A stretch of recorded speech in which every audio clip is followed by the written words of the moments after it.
Welcome to Copperopolis. Not only was this town hugely important to American history, but it also was the setting of the beginning and the end of infamous California outlaw Black Bart's career. Welcome to the Something or Other tour.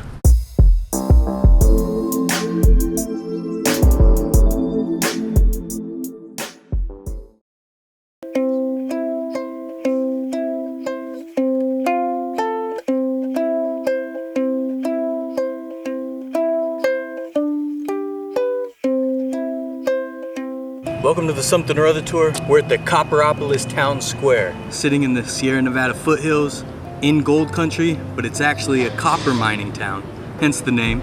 This is the new town square in Copperopolis. There's a town hall, a courthouse, a bunch of places to eat, but you may be asking, why does it look like the Back to the Future set? They actually sell it that way, which is funny. The reason it looks so much like a theme park or a movie set is because this town square was built very recently. This is not the original town square. This town square is a development for retail and business. They advertise this place as sort of being an idealistic view of the past and tradition in the United States. In fact, there's quite a big contrast between this Copperopolis town square and the real Copperopolis. In the town square, in this gazebo, they'll host events, concerts, fairs, all sorts of cool stuff. I like the gazebo. I do like a gazebo. It's kind of a dead giveaway when there's no historical plaques or monuments or anything like that. It is nice, it is cool.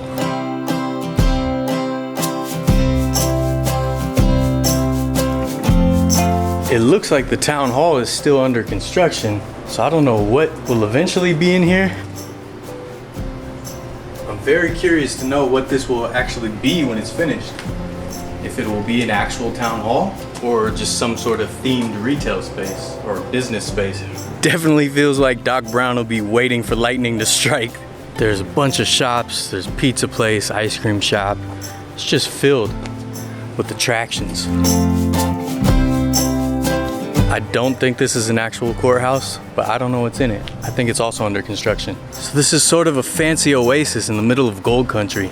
It's very apparent from the air that it's a development and wasn't an actual old town square.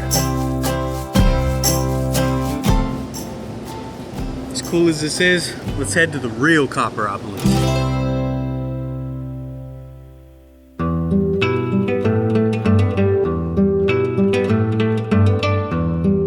To see the real Copperopolis, you gotta come down here a couple miles away. This is the old corner saloon. This building operated as a saloon since 1862. It's not open right now. 1862, look at that. No idea what this stuff is, but it looks cool.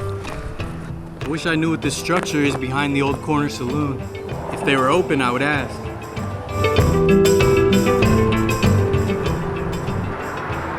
This is Main Street right through the center of Copperopolis. This is the Copperopolis that the infamous outlaw Black Bart knew. He didn't know the fancy town square with the ice cream shop and the outdoor cafe. He probably knew this place. While this area is obviously known for gold, Copperopolis was a booming copper mine town. In fact, it was a huge part of the Civil War. Copper was needed for the war effort, and much of it came from here. In 1860, a mining district was started here, soon after copper was discovered. At its height, there was 10,000 people here, originally named Copper Canyon. 10,000 people was way more than most of the gold camps around here. Copper Canyon thrived during the Civil War. It supplied the Union Army with all the copper it needed, which was apparently a lot. The copper ore would head to Stockton to be shipped downriver to San Francisco, then sailed around South America's Cape Horn to the East Coast to be made into shells and bullets for the Union Army in Boston and Philadelphia. But then soon after the war, copper prices plummeted and the town started to dwindle. This main street used to be absolutely covered with buildings all the way down. Much of the town burned down in 1867, never to be rebuilt. Although it wasn't like the heyday, Copperopolis still supplied copper to the United States military during both World Wars.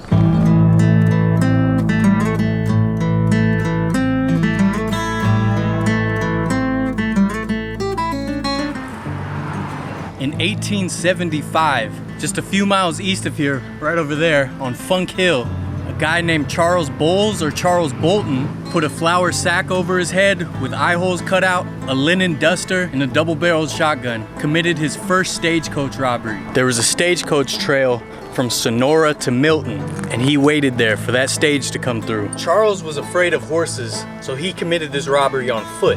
He told the stage driver to throw down the box with the cash or gold or whatever it was he was stealing. And he apparently said, if he dares to shoot, give him a solid volley, boys, yelling to the bushes surrounding the stagecoach. As the driver looked around, he saw rifle barrels aimed directly at him from those bushes. Later, come to find out, those were just branches that he tied into the trees to look like rifle barrels. And thus, the legend of Black Bart was born. They called him a gentleman bandit. He wore nice clothes, he carried himself with class and sophistication, he didn't use foul language, and he was very kind to the people he was robbing. So for 8 years, he was robbing stages all the way from here up to Oregon. Here at Copper Park, they have a plaque dedicated to the lore of Black Bart, as well as some old mining equipment. So of course, Copperopolis got its name because it was such a big copper mining town, but gold was actually discovered here 2 years prior in 1858. The gold belt was just a mile west of the copper belt. So all this equipment out here is from the gold mines, from the Meridian Gold Company, and it was called the Madam Felix Mining District. Produced hundreds of thousands of ounces of gold. Black Bart had a thing for flair, he was also famous because he would leave behind poems after his robberies. And they have one of them on this plaque. I've labored long and hard for bread, for honor and for riches. But on my corns too long you've tread, you fine-haired sons of bitches. Black Bart kept a hot 16 on him at all times. You never know when a cipher is gonna break out. Also interesting to note that in the about 8 years he was active, he never fired a shot. And that's what he looked like with his flour sack and bull hat. Right here they have a map of all the stages he robbed. Also has the dates, the route, and the county it happened in. 8 years later, at the same site on the Sonora to Milton stage route is where Black Bart's final stage robbery happened. Same exact place. A guy named Reason McConnell and a 19-year-old Jimmy Rollery, I don't know if I'm saying that right, were headed to Milton. Rollery had his rifle with him. He got off the stage to go hunting down the creek and was gonna meet the stage further on down the road, but the stage didn't show up. So he headed back. There he found the stagecoach in the middle of being robbed. Black Bart took the stage, took it down the road. He couldn't figure out how to get the lockbox off. McConnell grabbed Rollery's rifle and took a shot. So did he hit him? No, he missed. But then Rollery took back his rifle, took another shot as Black Bart went into the thicket, and he stumbled like he got hit. Black Bart was hit in his hand. He stuffed his belongings in a hollowed out log, and he disappeared. Detectives found some of his belongings, including a handkerchief. Back then, laundries had their own marks, so the detectives took that mark all the way to San Francisco and checked every laundry they could.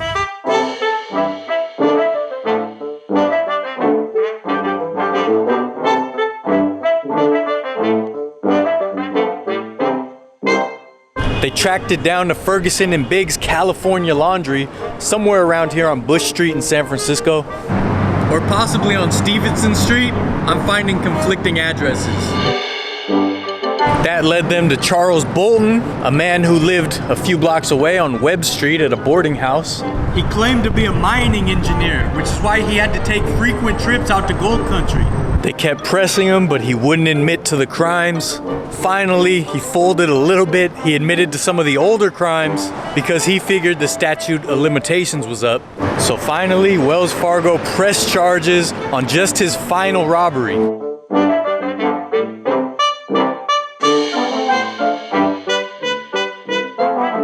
And he was sentenced to 6 years in San Quentin prison. It's not too bad considering. Yeah, not too bad.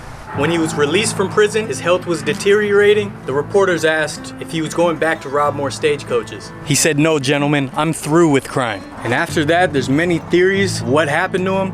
Last thing they know is he got off a train in Central California in a town called Visalia, and nobody really knows from there, officially, what happened to Black Bart, aka Charles Bowles, aka Charles Bolton. Some say he went to New York, some say he passed on, but Copperopolis and Funk Hill over there sort of served as bookends to the infamous Black Bart's career.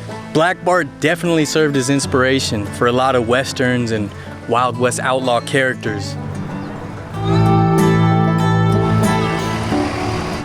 I love ore carts so much. So much. This is always a giveaway that you're in a town with a long history of mining. Old mining towns are always covered with piles of materials. Sometimes old tailings, which I explained in an older video is the waste materials from the mining process.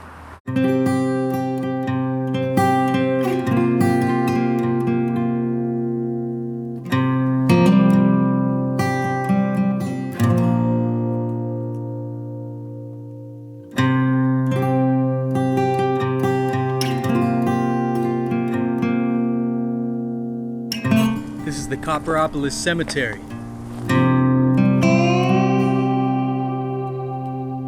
Gertrude Babylon and George Mach are buried here. Died in 1868. Born in Germany, passed away in Copperopolis.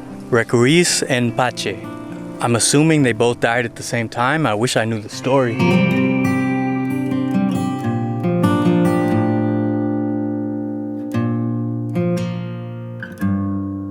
It's incredible to see the old wooden ones still standing. That one's from 1907. Unlike a lot of historical cemeteries and boot hills that you come across in the West, this one actually looks to still be in use, taking on new plots. I saw one as recent as 2009.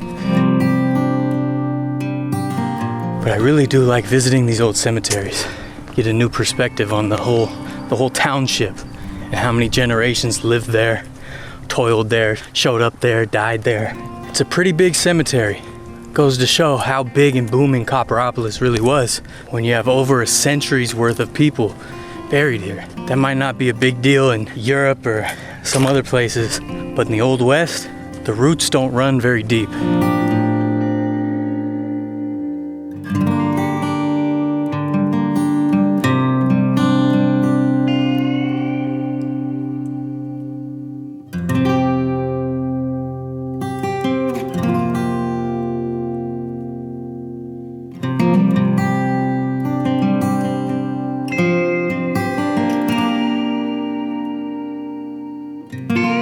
This is the Congregational Church. First opened in 1866.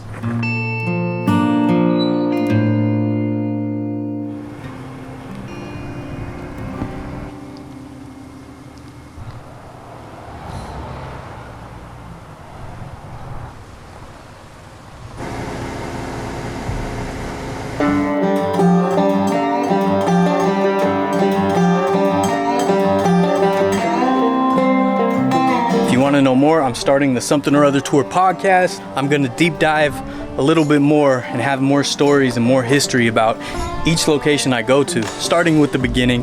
Eventually I'll catch up to the videos. Check our Instagram at Something or Other Tour for updates as well.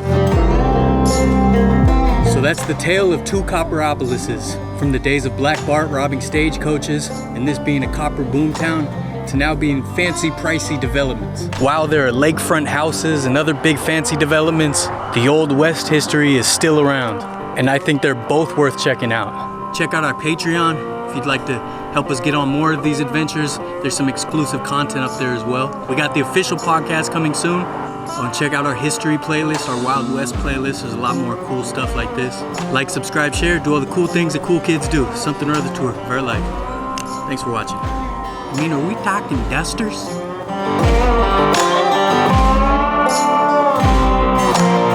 I actually just found one from 2018. I'm not gonna show it though. We're talking full-blown dusters and bowler hats. I don't know if I'm getting old or what, but man, these sods are beating me up now. God, I can barely walk. Maybe it's the heat, it's like over 100 degrees still.